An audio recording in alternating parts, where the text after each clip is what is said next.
अभी तक आपको वेव पार्टिकल डुअलिटी के बारे में मैंने क्लियर कर दिया, ये सुनो। हाँ, तो अब आपके पास लाइट के बारे में पूरी इंफॉर्मेशन हो गई है, तो अब समझते हैं वो इंपॉर्टेंट फिजिकल इवेंट जो कि नेक्स्ट माइलस्टोन बने in the knowing more about atom, उनके स्ट्रक्चर के बारे में और क्लैरिटी लाने के लिए। तो क्या था वो चीज? तो अगला जो माइलस्टोन था जिसने स्ट्रक्चर ऑफ एटम को डिटरमाइन करने में, एनर्जी को डिटरमाइन करने में हेल्प किया, that was line spectra and उसकी नॉलेज, है ना। अब देखो, इसका ऑर्डर तो आइडियली पहले स्पेक्ट्रा पढ़ाने के बाद आना चाहिए, बोर थियरी, लेकिन आपको समझ ज्यादा अच्छा तब आएगा जब बोर थियरी पहले पढ़ा दो, फिर स्पेक्ट्रा बाद में पढ़ाओ, ठीक है। तो मैं चलो कोशिश करता हूं पहले आपको थोड़ा सा एक आउटलाइन दूं, लेकिन डेप्थ आपको तभी मिलेगी जब हम लोग बोर थियरी खत्म कर लेंगे। तो क्या था, तो पहले समझते हैं स्पेक्ट्रम कितने तरह के होते हैं। तो बेटा देखो, स्पेक्ट्रम में अगर आओगे तो there are division of the spectrum. एक होता है कंटिन्यूअस,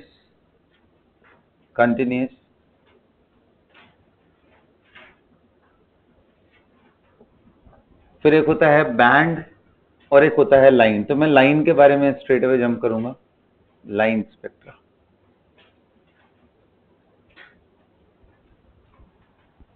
देखो कंटिन्यूअस स्पेक्ट्रा आता कैसे?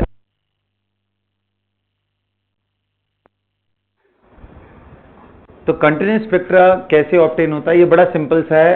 9th-10th लेवल पे भी हम लोग थोड़ा एक्सपेरिमेंट करते हैं कि व्हाइट लाइट को, जब आप व्हाइट लाइट को प्रिज्म से पास होने देते हो,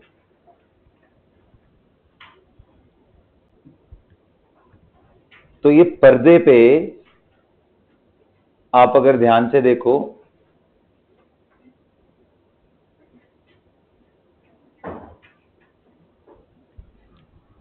पर्दे पे आपको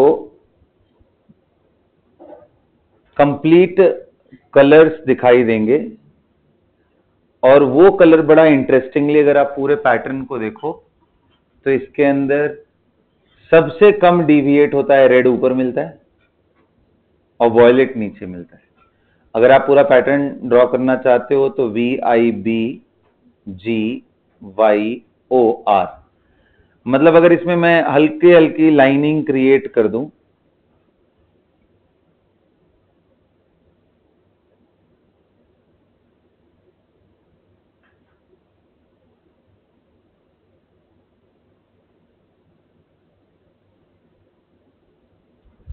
तो ये पूरे प्लेट्स मिलते हैं और एक दूसरे पे मर्ज किए रहते हैं। मतलब यहां पे कोई लाइन नहीं दिखेगा जो मैंने बनाया है, रैदर आपको क्या दिखाई देगा, पूरा कलर का एक स्पेक्ट्रम। समझ रहे हो? मतलब यहां से यहां तक पूरी चीजें रेड है, और रेड से धीरे धीरे धीरे धीरे वो ऑरेंज की तरफ शिफ्ट हो रहा है, फिर पूरा ऑरेंज आएगा, फिर ऑरेंज येलो के साथ मर्ज होता हुआ दिखेगा, फिर पूरा येलो स्पेक्ट्रम आएगा, फिर येलो के बाद वो ग्रीन, एंड ऐसे करते करते वॉयलेट तक पूरा एकदम कलरफुल आपको पर्दे पे देखा है कि नहीं। प्रिज्म से व्हाइट लाइट को गुजारो तो ऐसा होता है। इसका एक इंटरेस्टिंग, अगर आप नेचर के अंदर वो देखो फिजिकल इवेंट, तो एक होता है रेनबो। जब कभी बारिश हो जाए अच्छे से, उसके बाद सडनली धूप हो जाए, तो कई बार अगर आप देखो तो आकाश के अंदर आपको रेनबो का पैटर्न दिखता है, बिल्कुल वैसा ही। वो तो चलो कुछ कलर्स वहां पे दिखाई देते हैं, पूरे 7 कलर स्प्लिट हो जाते हैं ये प्रॉपरली, अगर आप प्रिज्म लेकर के करो तो आपको दिखाई देगा। ऐसा प्रिज्म लेकर के अगर व्हाइट लाइट से करोगे तो सारे कलर्स अलग अलग, है ना, सबकी स्पेक्ट्रम। तो इस स्पेक्ट्रम को, जिसमें एक कलर दूसरे कलर से मर्ज होता हुआ दिखाई देता है, इसी को बोलते हैं कंटिन्यूअस स्पेक्ट्रा। ओके, तो आइडियली ये जो मैंने लाइंस बनाई हैं, इनको लाइंस ना बनाओ, क्योंकि इससे एक रॉन्ग इमेज दिमाग में क्रिएट होता है। हो सके तो अपने नोटबुक में जो एक्चुअल स्पेक्ट्रा दिखता है ना, उसका मैं इमेज शेयर कर दूंगा, आप उसकी कटिंग लगा लेना, ज्यादा अच्छा है, क्योंकि ऐसा कोई लाइन दिखाई नहीं देता है, वो एक दूसरे में मर्ज। आप समझ तो पा रहे हो, बट एग्जैक्ट डायग्राम क्या है वो आप वहां से कॉपी कर लेना। Got it? चलिए आइए लाइन स्पेक्ट्रा के बारे में देखते हैं। तो ये ऑब्टेन होता है इन एटम्स एंड मॉलिक्यूल्स। किसमें ऑब्टेन होता है ये? जब कभी भी ऐसे देखा गया है कि हाइड्रोजन लाइक सैंपल ले लो, हालांकि इसके अंदर आप मॉलिक्यूल ले लो, एटम ले लो, कोई भी एटम ले लो, कोई फर्क नहीं पड़ता है, आपको वो लाइन स्पेक्ट्रा दिखाई देगा। मैं जिस स्पेक्ट्रा की बात कर रहा हूं वो हाइड्रोजन के स्पेक्ट्रा की बात कर रहा हूं। तो ऐसा देखा गया कि अगर यहाँ पे एक सैंपल ले लो, हाइड्रोजन एटम सैंपल,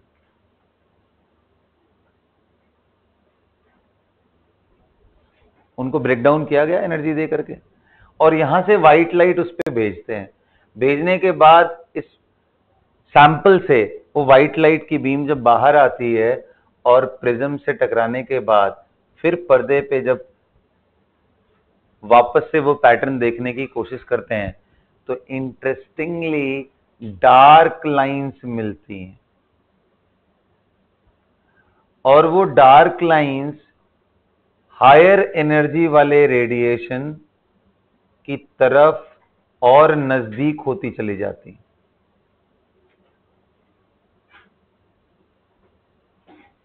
पहले ये गैप बढ़ा, फिर कम और कम और कम, एंड फिर धीरे धीरे धीरे मर्ज हो जाती। ये देखने को मिलता है, these are all dark lines. अच्छा जी, और बाकी सब क्या है सर? बाकी सब रेड है, यहां रेड है, यहां ऑरेंज है, ऐसे करके आपको पैटर्न पूरा देखने को मिलता है। मतलब ये जो कंटिन्यूस था, जहां पे कोई भी डार्क लाइन नहीं थी, उस जगह बीच बीच में एक डार्क लाइन। इसका मतलब ये है कि उस पर्टिकुलर वेवलेंथ वाली लाइट यहां पहुंची ही नहीं, और जब वहां पे नहीं पहुंचा तो उसके जगह पे डार्कनेस आ गया, वही हमें लाइन के फॉर्म में दिख रहा है। तो ये डार्क लाइन का मतलब क्या है कि ये पक्का ये गेम खेल गया कौन? हाइड्रोजन का जो सैंपल यहां रखा है ना, इसने ही कुछ गड़बड़ी कर दी, इसने ही कुछ सेलेक्टिव वेवलेंथ को एब्जॉर्ब कर लिया, एंड जिसको इसने एब्जॉर्ब कर लिया वो यहां पे पड़ा ही नहीं, और यहां पे जो नहीं पड़ा उसके जगह पे डार्क लाइंस अपीयर हो गई। जैसे ही यहां पे व्हाइट लाइट का सोर्स, ये जो सोर्स ऑफ व्हाइट लाइट, जैसे ही आप व्हाइट लाइट का सोर्स हटाते हो, फिर आइडियली क्या होना चाहिए कि यार प्रिज्म रखा है, कुछ नहीं मिलना चाहिए फिर तो, क्योंकि लाइट है ही नहीं, तो मिलना क्या चाहिए? पर्दे पे कुछ नहीं मिलना चाहिए।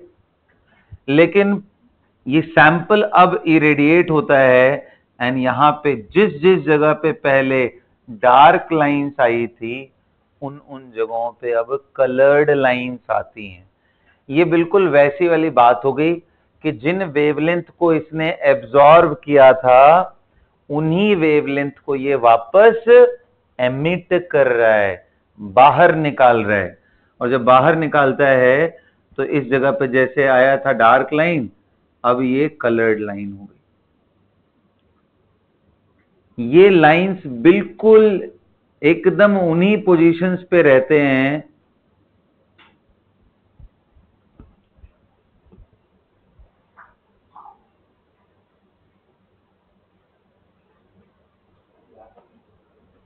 ये बिल्कुल उन्हीं पोजीशंस पे रहते हैं जहां पे पहले डार्क लाइंस थी। जैसे रेड स्पेक्ट्रम में अगर एक डार्क मिला है तो यहां पे रेड कलर वाली ही लाइन दिखाई देगी, यानी लाल वाली लाइट जिसको वो खा गया था उसी को बाहर निकाल रहा है।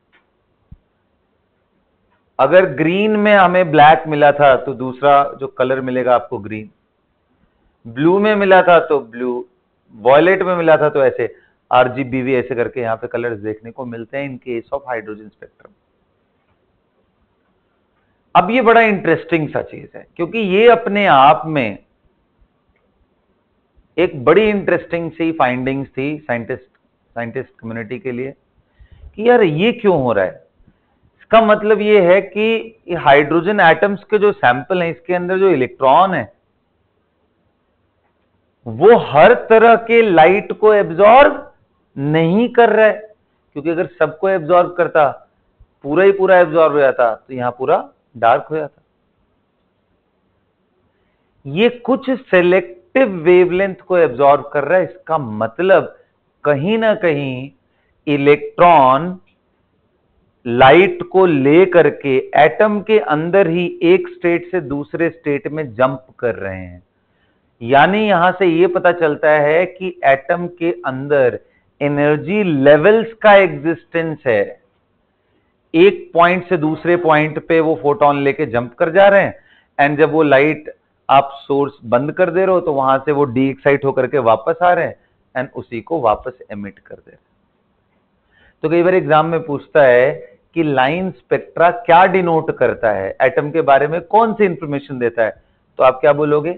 इट डिनोट्स या ये रिफ्लेक्ट करता है कि atom and even molecule have different energy levels within the atom or within the molecule, क्योंकि तभी वो पॉसिबल है कि वो एक इलेक्ट्रॉन एनर्जी लेकर के ऊपर जाए, तभी उसको एब्जॉर्ब कर सकता है, अदरवाइज ये एब्जॉर्प्शन स्पेक्ट्रा क्यों मिल रहा है?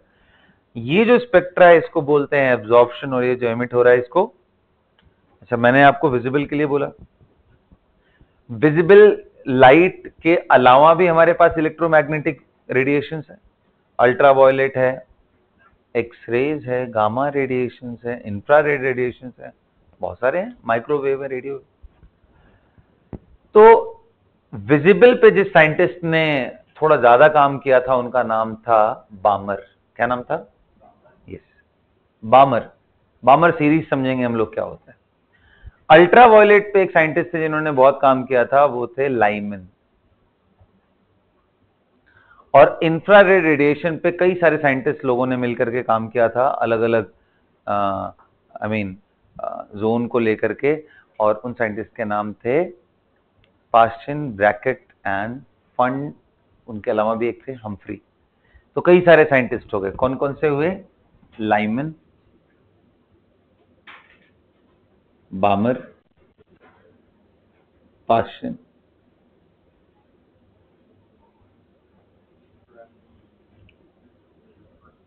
Bracket,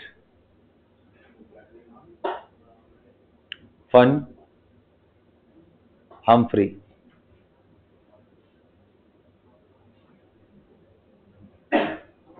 Lyman, Balmer, Paschen, Brackett, Pfund and Humphrey, इतने सारे साइंटिस्ट थे।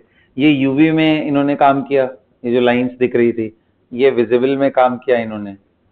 ये सब आईआर वाले थे, इंफ्रारेड रेडिएशंस के लिए।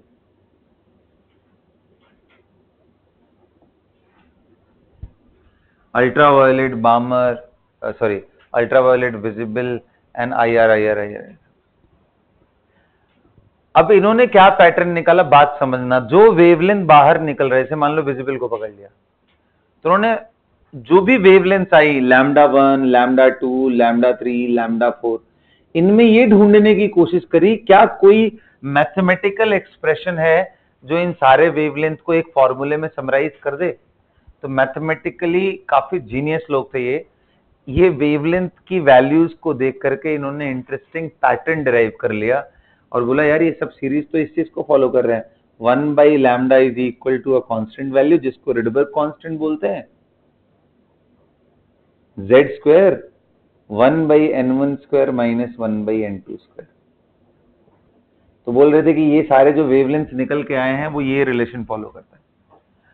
अब ये देखो सारा कहानी है n1 n2 का, क्योंकि r तो एक कांस्टेंट वैल्यू है, z की वैल्यू एटॉमिक नंबर पे डिपेंड करती है। एटॉमिक नंबर 1 है तो z 1 है, एटॉमिक नंबर 2 है तो z 2 है, 3 एटॉमिक नंबर तो 3 है। n1 n2 की वैल्यू से सीरीज डिसाइड होते हैं। जैसे लाइमन ने जब हाइड्रोजन पे रिसर्च करी थी तो उन्होंने n1 की वैल्यू 1 लेकर के, यानी इनफैक्ट जो उनके वेवलेंथ आए थे उनको अगर आपको ऑब्टेन करना है तो इस पूरे फॉर्मूले में n1 की वैल्यू 1 रखो, n2 की वैल्यू 2, 3, 4, 5 कुछ भी रखते जाओ।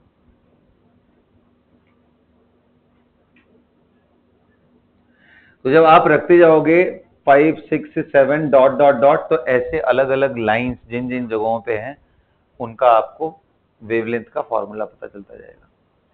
ऐसे ही बामर के लिए n1 की वैल्यू कितनी थी?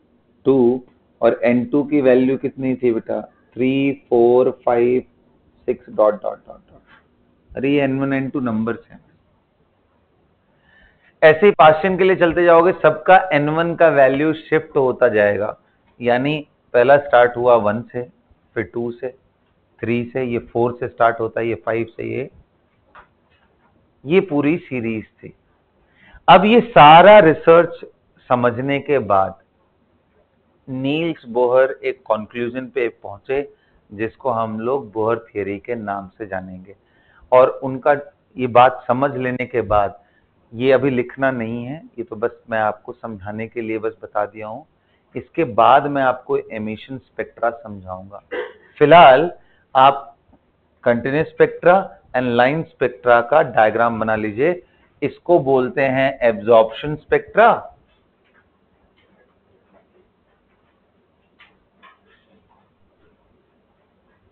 और इसको बोलते हैं एमिशन स्पेक्ट्रा।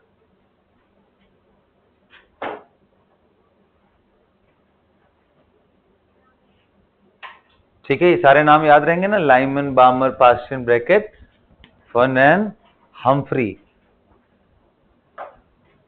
तो इनके बारे में मैं बताऊंगा आपको डिटेल में और समझाऊंगा। ये तो बस मैं ये बताना चाह रहा था कि ये फॉर्मूला पहले आया, इसके बाद बोहर की थियरी आई थी। Got it? लेकिन हम जब न्यूमेरिकल कर रहे होंगे तो पहले बोहर की चीजों को समझ लेंगे, फिर इनके न्यूमेरिकल्स करेंगे।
नहीं लिखो, नाम को नहीं लिखो, कोई जरूरत नहीं है उसका।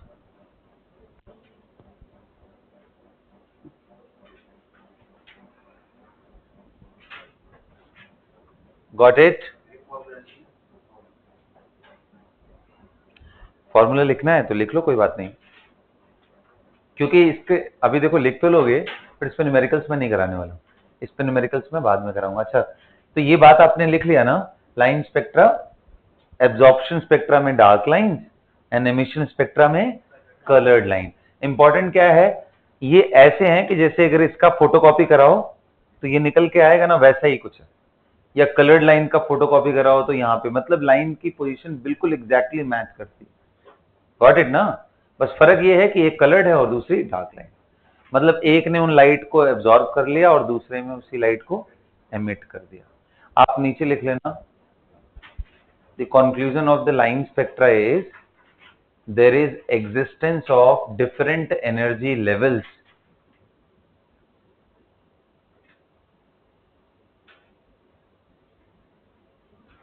The conclusion of line spectra is there is existence of different energy levels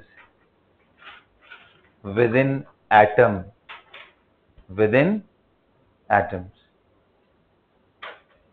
The existence of different energy levels within atoms.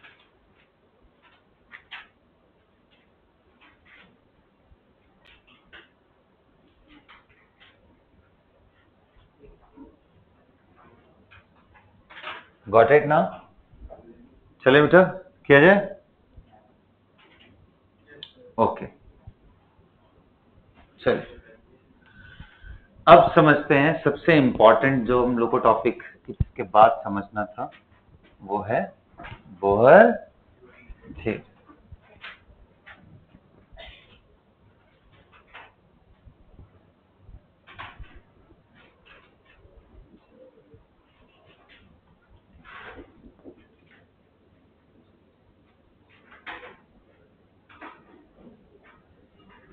Bohr theory right.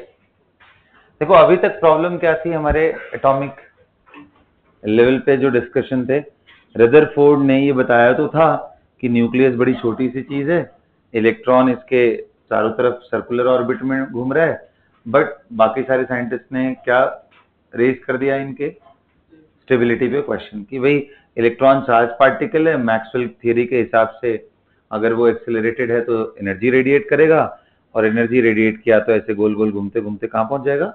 Centre. तो फिर मर्ज कर जाएगा।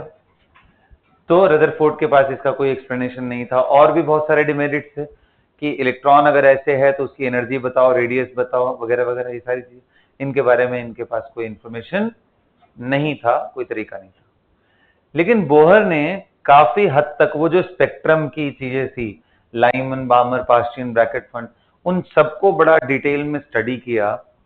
और मैं जो आपको स्टेटमेंट लिखवाने वाला हूं ये बड़ा सिंपलिस्टिक रिप्रेजेंटेशन है उनके पूरे कंक्लूजन का, है ना, ताकि हम इजीली समझ पाए। वो थोड़ा कॉम्प्लिकेटेड लैंग्वेज में उन्होंने लिखा था, उसका बड़ा सिंपलिस्टिक रिप्रेजेंटेशन हम करेंगे। Got it?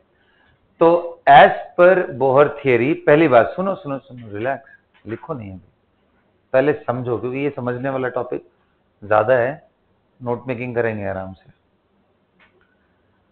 तो सबसे पहली चीज तो ये है कि बोहर थियरी एप्लीकेबल सिर्फ और सिर्फ हाइड्रोजन या हाइड्रोजन लाइक स्पीशीज के लिए है। अब कहोगे ये क्या मतलब हुआ सर?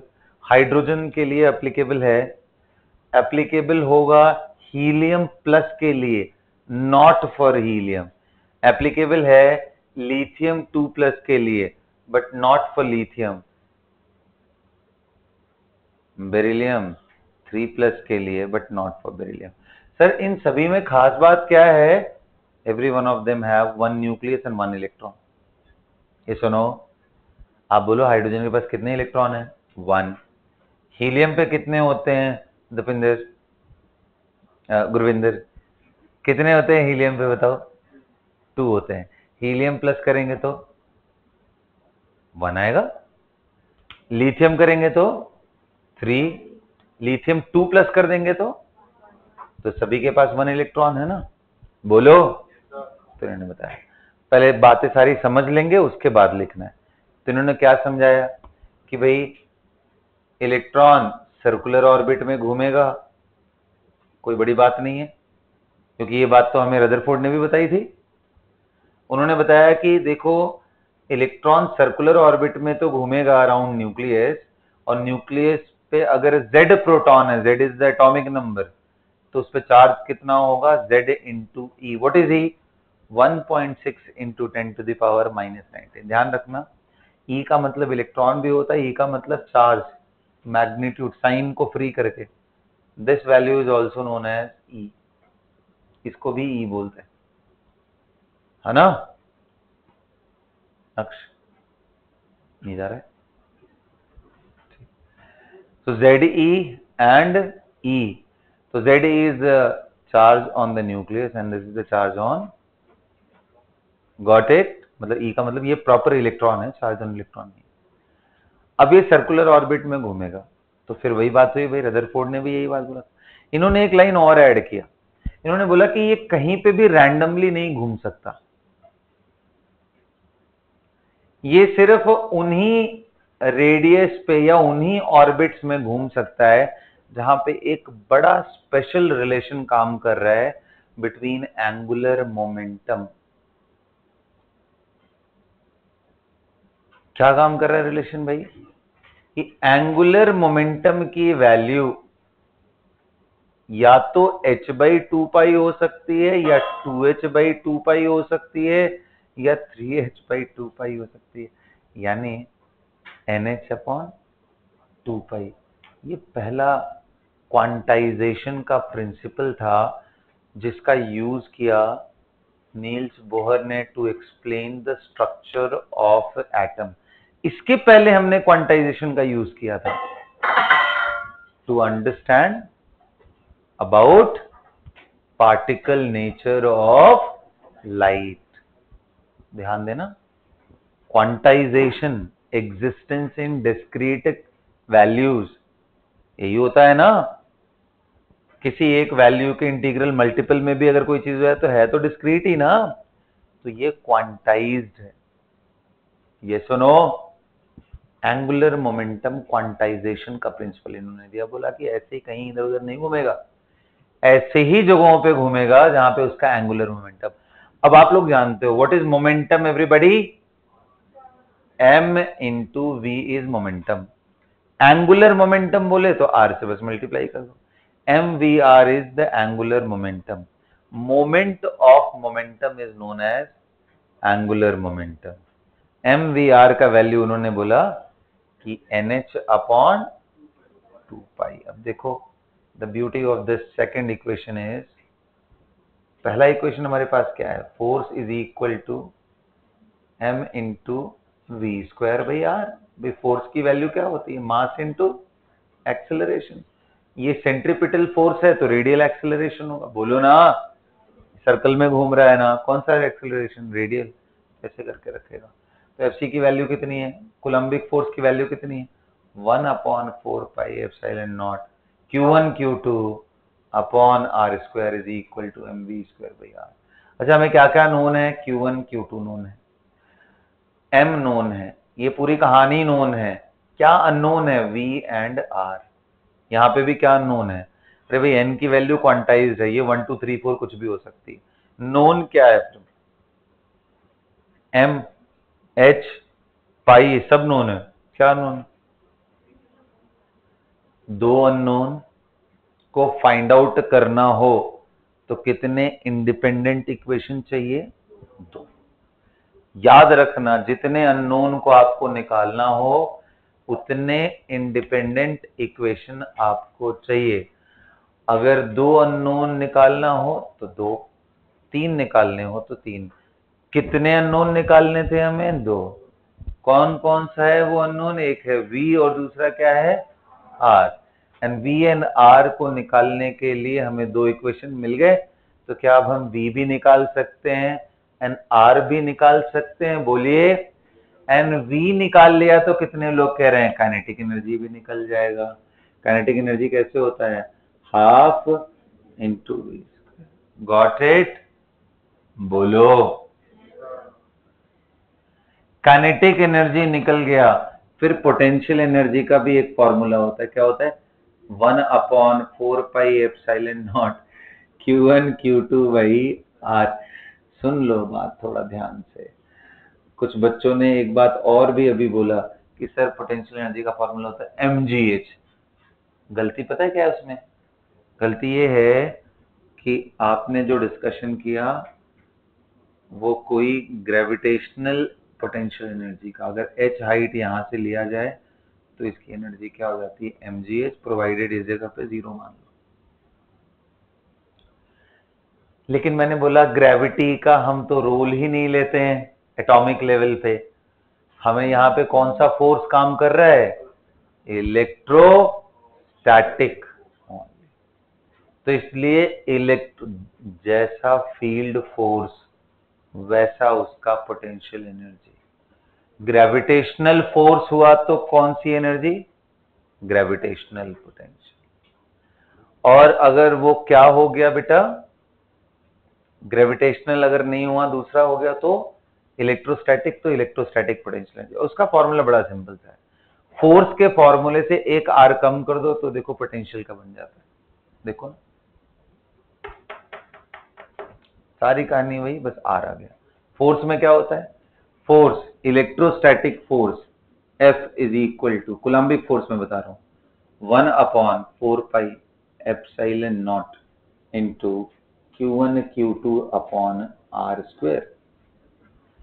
ये क्या है, ये सब एक है electrostatic force and electrostatic potential energy के फॉर्मूले हैं। ये सब याद रखोगे, बोलो, तो ये दोनों से हम यूज करके सारी कहानियां निकालते हैं। पोटेंशियल मिल गया, काइनेटिक मिल गया, तो टोटल एनर्जी भी मिल जाएगा। टोटल एनर्जी मिल गया तो हम लेवल्स जो हमारे पास एग्जिस्टिंग थे उनके बारे में बता दें। Got it? अच्छा जी, अभी भी हमारा आंसर तो नहीं मिला कि electron being a charge particle energy radiate क्यों नहीं करेगा। तो इसका आंसर तो नील्स बोर के पास भी नहीं था। उन्होंने बस इतना बताया कि भाई अगर तुम मेरी ये बात मान लेते हो क्वांटाइजेशन वाली, तो आप जो स्पेक्ट्रम से आए हुए अलग अलग वेवलेंथ या लाइन थे ना, उनका वेवलेंथ आप एग्जैक्टली कैलकुलेट कर पाओगे। पहली चीज, गॉट इट? आप उनकी इलेक्ट्रॉन की एनर्जी, इलेक्ट्रॉन का स्पीड एंड रेडियस सब कुछ निकाल पाओ। तो फिर ये दिमाग में आया लोगों कि भाई ऑथेंटिसिटी क्या है, तो ऑथेंटिसिटी अपने आप में है कि ये जो प्रैक्टिकली ऑब्टेन्ड, एक्सपेरिमेंटली ऑब्टेन्ड जो आपके पास लाइन का बंच आ रहे थे, इनके फॉर्मूले के डेरिवेशन से उन सारे लाइन का वेवलेंथ वही निकल के आता है जो कि किसका आ रहा था, Lyman Balmer Paschen Brackett Pfund and Humphrey series से निकल गया। तो इन्होंने एक और बात ऐड करी, बोली कि ठीक है भाई देखो, इलेक्ट्रॉन अगर रिवॉल्व कर रहा है तो एनर्जी रेडिएट करेगा, लेकिन अगर वो ये रिलेशन फॉलो कर रहा है, यानी angular momentum is equal to NH upon 2 pi, तो वो एनर्जी रेडिएट नहीं करेगा। यानी ये ऑर्बिट्स, ये सब जिनमें ये कहानियां हैं, वो बड़े VIP ऑर्बिट्स हैं, बहुत ही स्पेशल ऑर्बिट्स हैं। इनका नाम उन्होंने स्टेशनरी ऑर्बिट्स रख दिया। क्या नाम रखा बेटा? स्टेशनरी का मतलब क्या होता है? नाम से सुनने पे तो यही लगता ना, जो रुका हुआ। स्टेशनरी ऑर्बिट का मतलब, कहने का मतलब ये है कि इलेक्ट्रॉन अगर इन ऑर्बिट में प्रेजेंट है, कौन से ऑर्बिट? जिस ऑर्बिट में एंगुलर मोमेंटम की वैल्यू NH अपॉन 2 पाई हो रही है, उन ऑर्बिट में अगर ये इलेक्ट्रॉन प्रेजेंट है तो बोलो एनर्जी रेडिएट नहीं करेगा। ये स्टेबल स्टेट वाले ऑर्बिट्स हैं, इसलिए इनको नाम क्या दिया? स्टेशनरी स्टेट्स का नाम दिया। सबको समझ में आ गया? अब कहानी लिखना शुरू करेंगे। बोर थ्योरी, सबसे पहला point, it is applicable, it is applicable for atom or ion having one electron only.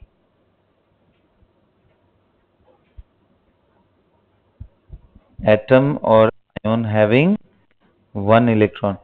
One electron only कहने का मतलब हाइड्रोजन और हाइड्रोजन लाइक स्पीशीज, ब्रैकेट में लिख लो, हाइड्रोजन और hydrogen like species.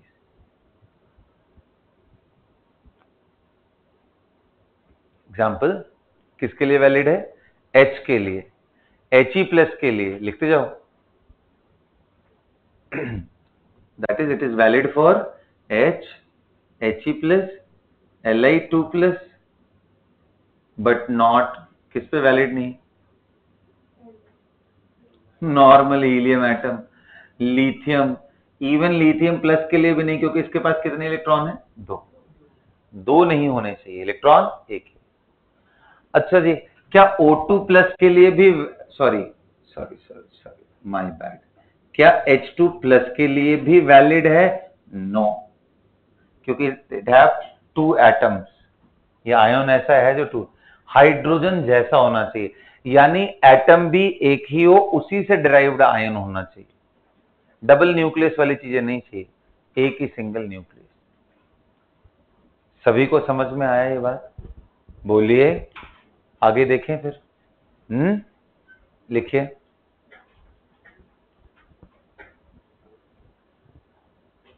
As per Bohr theory, पहला point लिखो।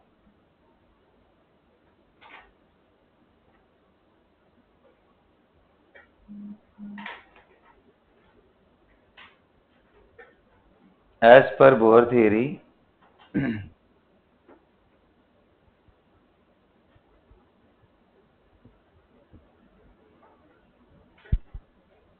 electron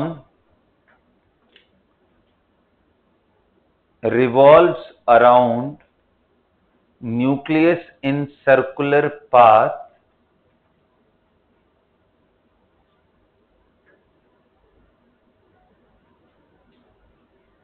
but only in those circular paths where its angular momentum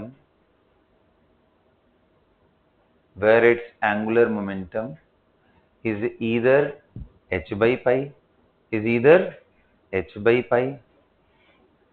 or 2h by 2 pi, either h by pi or 2h by 2 pi or 3 times of h by 2 pi dot nh by 2 pi.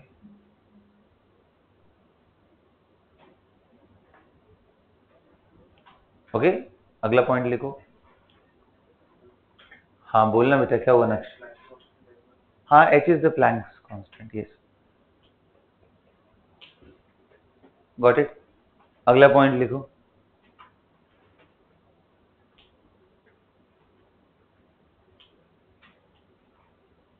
मतलब angular momentum quantization की बात करी इन्होंने, right? Got it ना? अगला point लिखो। ये MVR is equal to, diagram बना करके लिखो। 3-4 डायग्राम बना लो, आई मीन 3-4 सर्कल बना लो यार, डायग्राम बोल रहा हूं। ऐसे थोड़ा ढंग से बनाएंगे, अच्छा सा लिखेंगे भी समझाने के लिए।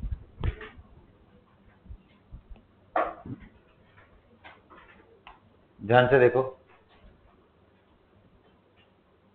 हाँ जी, यहाँ ZE बना लो, दिस इज न्यूक्लियस, और इसके चारों तरफ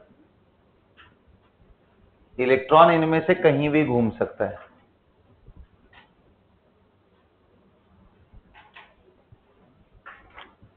गॉट इट? ये हमारा n इज इक्वल टू 1 है, जिसको हम फर्स्ट ऑर्बिट बोलते हैं। ये n इज इक्वल टू 2 है, जिसको सेकेंड ऑर्बिट। ये n इज इक्वल टू 3 है, जिसको थर्ड ऑर्बिट बोलते हैं। एंड डॉट ऐसे बहुत सारे बनेंगे, ठीक है? तो इलेक्ट्रॉन या तो यहां रह सकता है, या फिर जंप करके यहां जा सकता है, या जंप करके यहां जा सकता है, और ऐसे बहुत सारे स्टेट्स हैं। बीच में कहीं नहीं रह सकता है, यही सिर्फ अलाउड है। तो यानी आप लिख सकते हो, अगर इसका स्पीड v है तो m into v into R must be equal to NH upon 2 pi. ये इक्वेशन लिख लेना, this is very very important. जो ऊपर कहानी सुनाई है उसका मतलब ये है, ओके? कौन सा?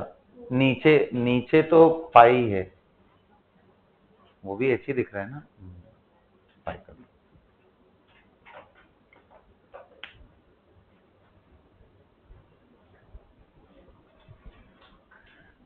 आ रहा है समझ सबको?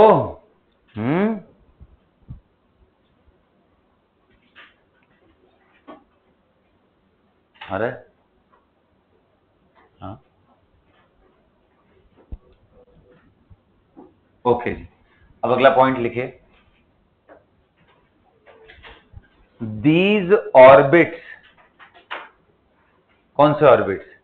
Where its angular momentum is nh/2 pi. These orbits are called, क्या बोलते हैं इनको? हाँ, स्टेशनरी स्टेट्स। हाँ जी, स्टेशनरी स्टेट या stationary orbit, stationary orbits. Why we call them stationary? Because electrons revolving in these orbits will not radiate energy. Electrons revolving in these orbits will not radiate, क्या radiate नहीं करेंगे? Energy. Electrons revolving in these orbits will not radiate energy. Got it? हाँ, अगला point, ये पहला लिख लिया, अगला लिखो। बाकी तो सारा नील्स बोर, मतलब जो रदरफोर्ड ने बताया था वही था। ओके, अगला लिखो, क्या है बताओ अगला? The centripetal force required for circular motion is provided by Coulombic force of attraction.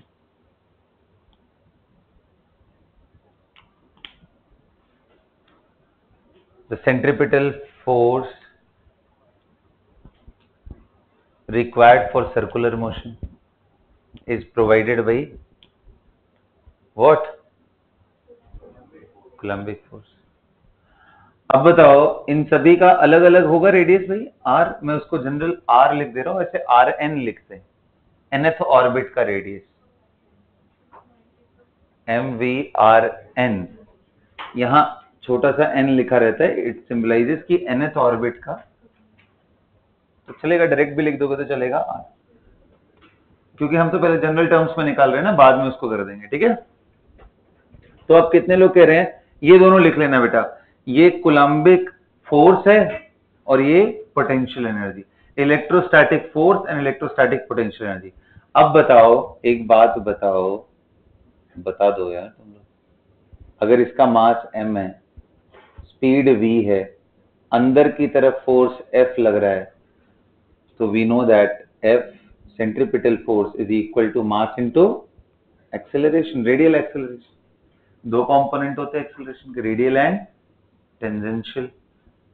Radial acceleration centre की तरफ, और इसकी वैल्यू कितनी है? 1/4 pi epsilon naught r square is equal to, sorry, Q1 Q2।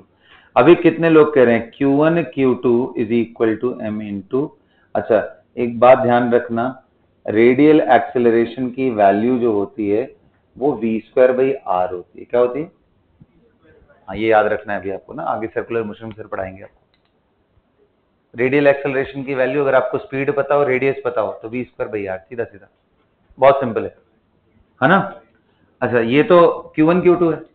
अच्छा जी, अब यहां ध्यान रखना, Q1 की वैल्यू में लूंगा, क्योंकि फोर्स तो वेक्टर क्वांटिटी होता है ना, उसमें पॉजिटिव एंड नेगेटिव साइन तो बस ये बताते हैं कि उसका डायरेक्शन किधर है, यही है ना भाई। वेक्टर में साइन का क्या इंपॉर्टेंस है, बस इतना ही ना, किस डायरेक्शन में, बोलो। जब मैं बोल दूं 3i एंड बोल दूं -3i, दोनों में मैग्नीट्यूड वगैरह सब कुछ सेम है, सिर्फ डायरेक्शन बदल, एक एक्स एक्सिस की तरफ और एक, समझते हो क्या इतनी बात?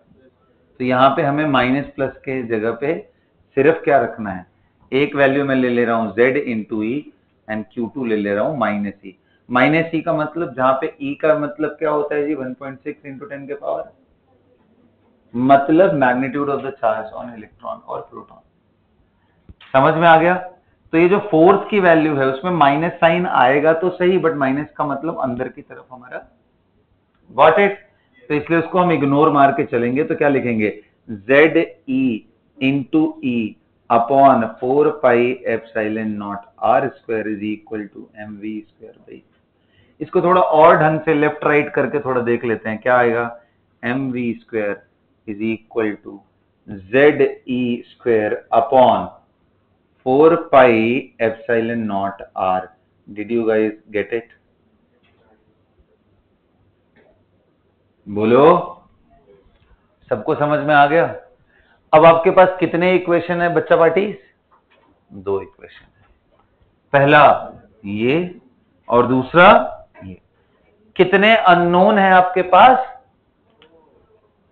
Now you apply your mathematical skill to get the value. ध्यान से सुनो क्या क्या निकालना है। सबसे पहला v निकालो in the form of Z N N, इधर रखना, जेड एन किनारे की तरफ रखना, v निकालो पहला चीज। दूसरा r निकालो, सेकंड सेकंड आप r निकालो। r में देखना आपको एन स्क्वायर बाई जेड का फैक्टर आ रहा होगा, उसके पहले ये कहानी कितनी है उसको निकालो। तीसरा काइनेटिक एनर्जी निकालो। चौथा पोटेंशियल एनर्जी का फॉर्मूला मैंने बता दिया है, वो निकालो। चलो शुरू हो जाओ बेटा, हो गया बोर थियरी खत्म। अब आप इसके बाद डिराइव करो, समझाओ, मैं चेक करूंगा आप लोग क्या कर रहे हो, जल्दी करो।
स्पीड का आंसर आ गया।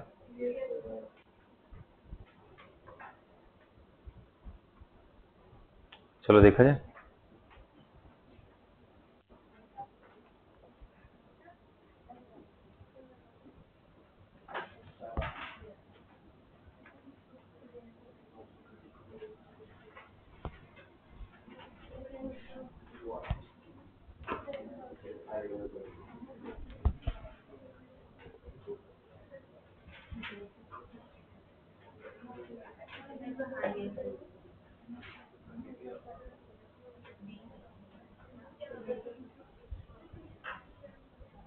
आओ चलो देखते हैं। जब तो देखो हमारे पास एक इक्वेशन था बेटा, ध्यान से देखो। हमारे पास एक इक्वेशन है M V R is equal to N H upon 2 pi, this is first.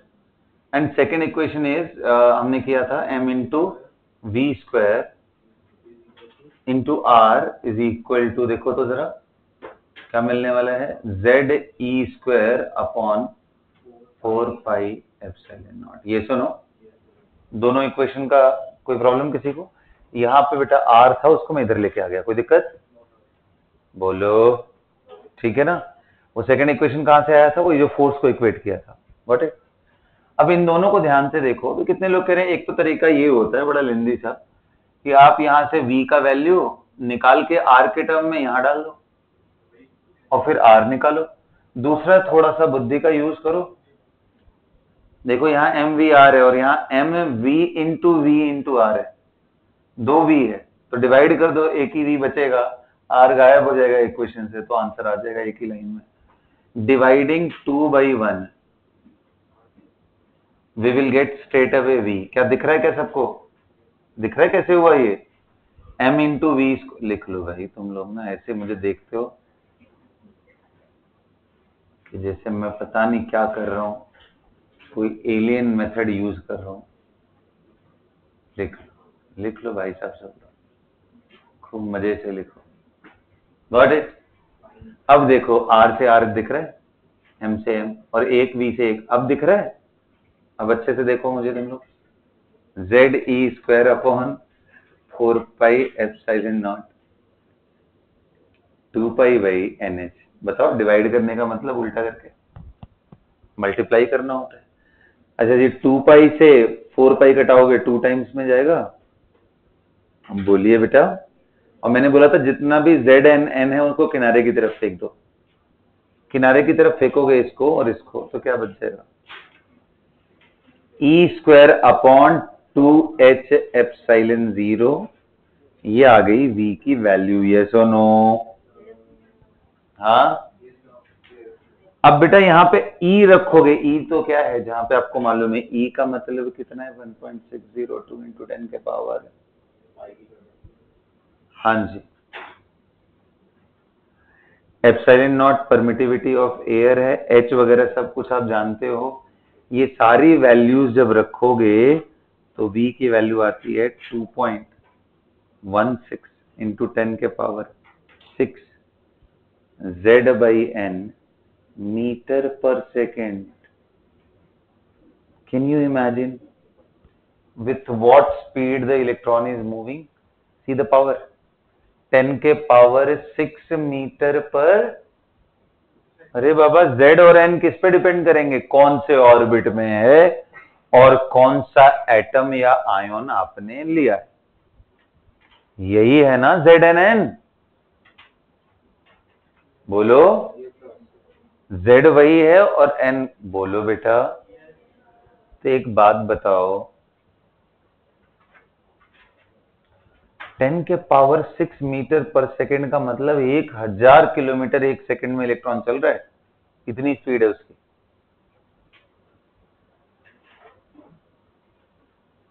Light के बाद कोई पार्टिकल इतना तेज चल रहा है तो वो इलेक्ट्रॉन ही दिख रहा है। लाइट तो 10 के पावर 100 गुना और ज्यादा पावरफुल है वो। लेकिन ये भी मजाक नहीं है, एक सेकेंड में 1000 किलोमीटर मतलब यहां से दिल्ली 250 किलोमीटर के आसपास है, चंडीगढ़ से Delhi.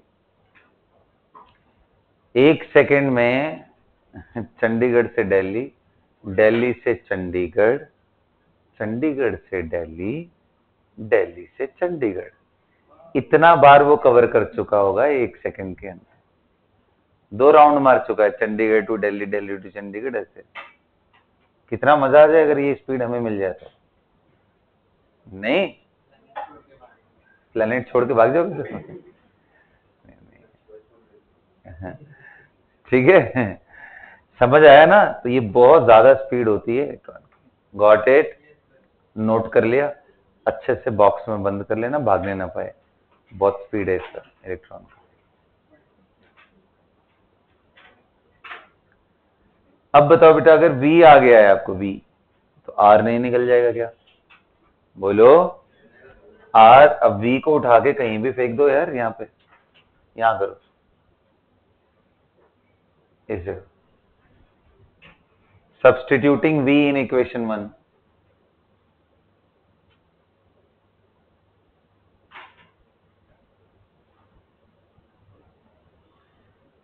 M into V E square upon 2H epsilon 0 into R is equal to NH upon 2 pi. अच्छा जी, यहां से 2 से 2 उड़ गया क्या? H इधर जाके H का स्क्वायर हो जाएगा क्या? H स्क्वायर, ये E स्क्वायर से नीचे आके E स्क्वायर हो जाएगा क्या?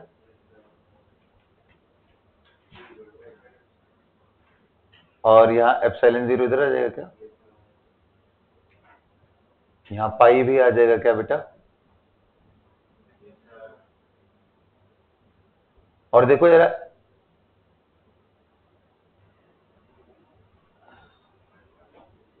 अच्छा मैंने एक और चीज अभी था, छोड़ दिया मैंने, Z/N भी तो है, तो N इधर जाके क्या बन जाएगा? N square. और नीचे देख लो एक बार, कुछ और बचा हो तो बताओ। मास भी तो है ना उसका। हाँ, M नीचे, हाँ, पाई M E स्क्वायर। देखो अब ठीक है, चेक कर लो, सब लोग अपने से मैच करा लो, सही आ रहा है? पाई। अब ये सारी चीजों की वैल्यू जब रखते हैं तो ये आता है 0.529, जिसको approximately 53 N square by Z into 10 के पावर -10 मीटर। और 10 के पावर -10 मीटर को क्या बोलते हैं? तो nth ऑर्बिट का जो रेडियस आता है 0.53 N square by Z angstrom. समझ में आ रहा है क्या? हाँ, और आना भी चाहिए यार, एटॉमिक रेडियस तो एंगस्ट्रॉम के ही ऑर्डर के होते हैं। देख रहे हो कितना प्रिसाइज हो गया ये सारा कैलकुलेशन। बोर थियरी ने कितना बड़ा काम कर दिया कि हमें एटॉमिक रेडियस, आयनिक रेडियस पता चल जा रहा है। मजाक बात बिल्कुल भी नहीं है। Yes, absolutely right. नहीं, उनके स्पेक्ट्रम का वेवलेंथ पता था, कर नहीं रहे हम, वहां से इन्होंने पोस्टुलेट को चुराया है बेसिकली। हाँ जी, वो रिवर्स करके उन्होंने बताया MVR is equal to NH/2 pi. बहुत ही चालू आत्माएं हैं ये सब, मतलब एक पे डिपेंडेंट है, इसलिए तो पूरी थियरी जो है डिपेंडेंट है एक दूसरे पे। अगर जैसे एक ये रिदम हमसे क्वेश्चन कभी पूछ ले कि सर ये बताओ पुरानी थियरी गलत है तो पढ़ते क्यों, नया वाला कर लेना चाहिए। गलत है लेकिन पूरी तरीके से गलत नहीं है ना। अब भाई डाल्टन की एटॉमिक थियरी में all the atoms of an elements are identical, ये गलत था क्या? नहीं था। तो उनकी जो अपनी फाइंडिंग्स थी उनमें एक बस गड़बड़ी थी, क्या? कि उन्होंने बोला एटम इज इनडिविजिबल पार्टिकल, यही गड़बड़ी थी ना। अब फिर उसको कैथोड रे एनोड रे एक्सपेरिमेंट होने के बाद तो थॉमसन ने कॉन्क्लूड किया कि इलेक्ट्रॉन जैसा कोई स्पीसीज हर एटम में रहता है, वो फंडामेंटल पार्टिकल है। क्या वो गलत था? नहीं। उन्होंने एक बात जो दूसरा बोला, क्या? कि इलेक्ट्रॉन रेस्ट में है, वाटरमेलन लाइक स्ट्रक्चर है, पूरा का पूरा जो मास एंड पॉजिटिव चार्ज है यूनिफॉर्मली डिस्ट्रीब्यूटेड है, वो गलत था। रदरफोर्ड ने उसको करेक्ट किया। एंड रदरफोर्ड की कमियां बस ये रही कि वो स्पीड, आर और ये सब चीज नहीं बता पाए। उनकी कमियों को किसने दूर किया? So that's why these are development of atomic models. Correct चीज अगर मैं बोलूं सीधा आ जाते हैं Heisenberg uncertainty principle and Schrodinger wave equation, तो दिमाग फट जाएगा कि सर ये एकदम से कहां से जंप ले लिया लोगों ने, पता ही कहां चला कि उनको कैसे इलेक्ट्रॉन था, ये सब। अच्छा, बीच में एक दो चीजें और भी है जो इवेंट मैंने अपने स्ट्रक्चर ऑफ एटम से फिलहाल गायब कर रखा है। Millikan's oil drop experiment, Sommerfeld model of atom आगे आने वाले टॉपिक में आएगा, है ना। तो ये सब कुछ ऐसी चीजें थी जिनसे और भी थोड़ी डिटेल एटम के बारे में पता चले, लेकिन अभी मैं बिल्कुल फ्लो के साथ चल रहा हूँ, वो कहानी मैं एंड में आपको कॉम्प्लीमेंट कर दूंगा। Got it? चलिए बेटा, तो ये देखो रेडियस भी निकल गया, और क्या निकल गया? वेलोसिटी। तो क्या काइनेटिक एनर्जी नहीं निकल जाएगा? बताइए। सब बॉक्स में बंद करते चलना, सारे फॉर्मूले को इकट्ठे लिखना है और खूब प्रैक्टिस करनी है इस पे। मॉड्यूल मिल गया ना सबको? ओके जी। तो अभी मैं आपको बताऊंगा कि क्या प्रैक्टिस करना है आपको। ओके बेटा, अब देखो तीसरी जो चीज थी हमारी वो कौन सी थी? ध्यान से सुनो। काइनेटिक एनर्जी कितनी थी बेटा? के ई इन nth ऑर्बिट कितना था? Half M V square. Half तो यही रहेगा, m तो m ही रहता है, v की value e up square upon 2h epsilon 0 z by n थी। तो ये पूरे का स्क्वायर करोगे तो m e to the power 4 upon 8 h square epsilon 0 square z square by n square, ये काइनेटिक एनर्जी है। ये पूरे कहानियों को अगर आप लिखो तो काइनेटिक एनर्जी की जो वैल्यू आती है, ये पूरे को अगर आप लिखोगे तो ये आता है 2.18 इंटू 10 के power -18 joule z square by n square. ये काइनेटिक एनर्जी आता है इलेक्ट्रॉन का nth ऑर्बिट में। आ रहा है क्या बात समझ में सबको? इसी को अगर इलेक्ट्रॉन वोल्ट में बदलोगे तो आएगा 13.6 z square by n square electron. ये काम तुम्हें करना चाहिए, बट मैं तुम्हें पहले ही करके बता दे रहा हूं ताकि याद रखो। क्या निकल गया? काइनेटिक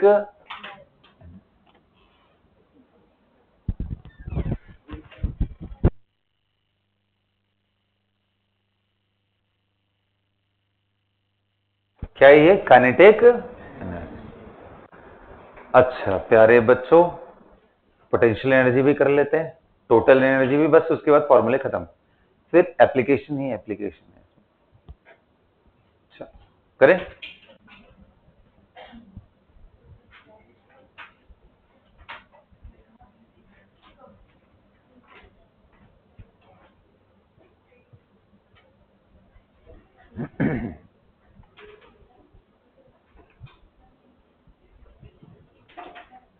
बताओ क्या आया था हमारा आंसर? के की वैल्यू आ गई। आप पोटेंशियल एनर्जी निकालते हैं, देखो थोड़ा ध्यान से देखो। पोटेंशियल एनर्जी आएगा, हमने पढ़ा है कि 1/4 pi epsilon naught Q1 Q2 upon R। इस बारी Q1 Q2 क्योंकि ये वेक्टर क्वांटिटी नहीं है तो sign matters. 1/4 pi epsilon not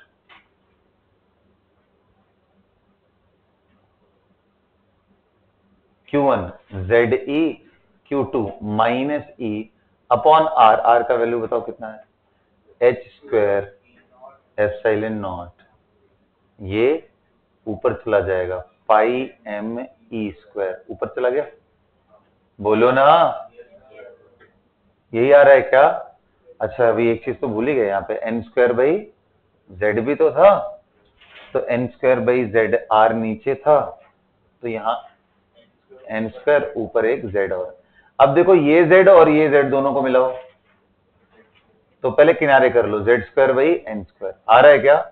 अब देखो पाई m ई स्क्वायर यहाँ है, ई स्क्वायर यहाँ पे भी है, तो e पे पावर 4 हो गया, तो माइनस m ई पे पावर 4। Getting my point? अच्छा जी, नीचे देखो तो h स्क्वायर है, बोलो बच्चा लोग, एप्सिलॉन स्क्वायर है, 4 पाई h स्क्वायर एप्सिलॉन स्क्वायर। कहाँ पाई और है, कहाँ है पाई? पाई ऊपर भी था। चलो पाई पाई का हिसाब हो गया, निकल गया, मतलब कट गया ये तो। हाँ आ गया ये तो 4 आ गया क्या? अब देखो कुछ बचा क्या? नहीं बचा, तो ये पड़े। अच्छा अब एक बात ध्यान से देखना, ये बड़ा इंपॉर्टेंट बात बता रहा हूं एकदम। I want your attention to be here, 100% focus, इधर उधर कुछ नहीं सोचना है, ध्यान से देखो। पोटेंशियल एनर्जी का ये जो ये वाला टर्म है जिसमें me⁻⁴ और ये फालतू फालतू कहानियां हैं, क्या ये काइनेटिक एनर्जी से मैच कर रहे हैं क्या? me⁻⁴ h स्क्वायर एप्सिलॉन 0 करना भी चाहिए, क्योंकि एनर्जी के डायमेंशंस हैं। अगर इनमें कुछ गड़बड़ी करोगे तो एनर्जी का वो जो डायमेंशन है यानी यूनिट वो गड़बड़ हो जाएगा। इसलिए कभी आप डिराइव करो और काइनेटिक, क्योंकि ये तो बड़ा आसान है, v निकालना एकदम बच्चों जैसा खेल था, डिवाइड करो v निकल गया, हाफ mv स्क्वायर करो, काइनेटिक एनर्जी भी बच्चों जैसा खेल है। पोटेंशियल में कई बार लोग इतना ऐसे ऐसे ऐसे क्लमजीनेस रहेगा, तो जब अगर आपका ये यूनिट और ये मैच कर रहा हो तो समझना आप सही ट्रैक पे हो डेरिवेशन की। अभी आज बताया है, शाम को जाके खुद से डिराइव करना, नहीं करोगे तो इसके बाद की जिंदगी टफ होती चली जाएगी आपके लिए, ठीक है ना? तो आप अच्छे से एंजॉय कर सको, इसलिए बोल रहा हूं कि जो भी प्रैक्टिस करा है इसको देख। अभी रुक जाओ, कहाँ कॉपी कहाँ बंद हो रहा है? ये वैल्यू देखो, ये वैल्यू ध्यान से देखो। क्या आपको ये वैल्यू ध्यान से देखने पे कितने लोगों को दिखाई दे रहा है कि ये जो आप लिख रहे हो सर बिल्कुल सही लिख रहे हो? दिख गया? कितने लोगों को दिख गया? हाथ उठाओ। सबको दिखना चाहिए यार। ये क्या है? फैक्टर 8 है नीचे, देखो ना 8, और यहां कितना है 4। तो काइनेटिक में 2 से कर देंगे मल्टीप्लाई तो क्या हो जाएगा? नीचे 4 इसके बराबर आ जाएगा ना, लेकिन साइन भी तो मैच कराना है तो इसलिए माइनस। अरे समझ में आ रहा है? हाँ बेसिकली आप ऐसा कर लो ना कि इसको यहाँ 2 से मल्टीप्लाई करो, मतलब लिखना पड़ेगा क्या है, क्या कर, समझ जा रहे हो क्या तुम लोग? अरे कोई भरोसा नहीं यार, तुम लोग क्या समझ जाओ।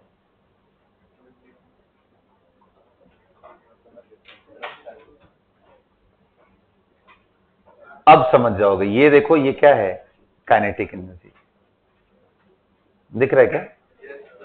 ये पहले समझ जाते तो मेरा कितना टाइम बच जाता। अब टोटल एनर्जी, हाय रब्बा क्या कर रहे हो जी तुम? En इज इक्वल टू, सुनो ध्यान से, पोटेंशियल प्लस काइनेटिक इन एनर्जी। पोटेंशियल की वैल्यू कितनी है? -2 काइनेटिक एनर्जी, और काइनेटिक तो k है ही, जोड़ के कितना आ गया? -k। बहुत ही इजी चीज है ये। कितना आ गया ये? बस हो गया। वैल्यू कितना आ गया? दैट इज इक्वल टू, लिखना हो अगर आपको यहां से लिखना हो, ये मैं इधर वाला मिटा रहा हूं, सब इधर वाली कहानी मिटा रहा हूं।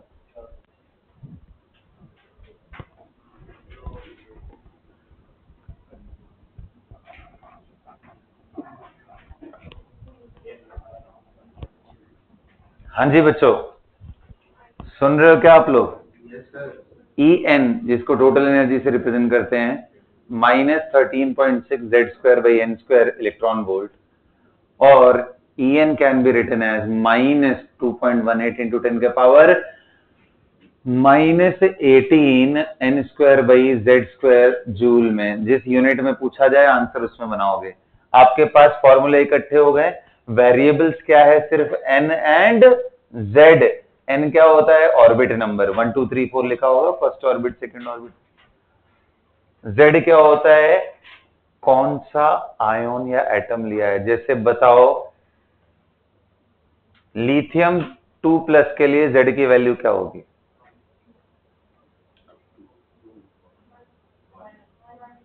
लिथियम 2+ के लिए z की वैल्यू क्या होगी? 3। हाँ जी सही बोल रहे हो। लिथियम का एटॉमिक नंबर कितना होता है? 3। इलेक्ट्रॉन नहीं पूछा है बेटा, z पूछा है। z मतलब न्यूक्लियस के अंदर कितने प्रोटॉन है। चार्जेस देने से प्रोटॉन में कोई कमी और ज्यादा। बेरिलियम 3+ के लिए z की वैल्यू, कार्बन नियॉन, सोडियम, समझ में आ गया, Z पता चल गया। तो अब आप होमवर्क में यहां बहुत ज्यादा देने वाला हूं आज, खूब बढ़िया से कैलकुलेशन करना, ठीक है। फॉर हाइड्रोजन एटम आपको क्या निकालना है पता है? आपको निकालना है R1, R2, R3, V1, V2, V3 and V infinite. Infinite का मतलब जब n की वैल्यू इनफाइनाइट हो जाए। E1, E2, E3, E4, E5, E6, E infinite. ये हाइड्रोजन के लिए। यही आपको रिपीट मारना है हीलियम आयन के लिए, और यही सेम चीज रिपीट मारना है आपको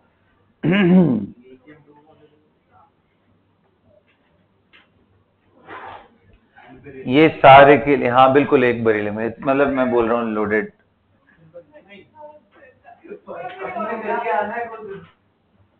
अरे क्या कर रहे हो होमवर्क में, और क्या मिल ही रहा है तुम लोग को यार? कम से कम 1.5 घंटे का काम तो रहना चाहिए, तो आधे घंटे में निपटा के घूमने लग जाओगे तुम लोग इधर उधर डेरिवेशन में। हाँ, V इनफाइनाइट। V इनफाइनाइट का मतलब n इनफाइनाइट हो जाए तो बताओ इसका स्पीड कितना है। निकाल के पन्ने पे बढ़िया से लिख करके एक जगह, और आप मुझे ग्रुप में अपडेट करोगे, ठीक है। That's all for the class everybody.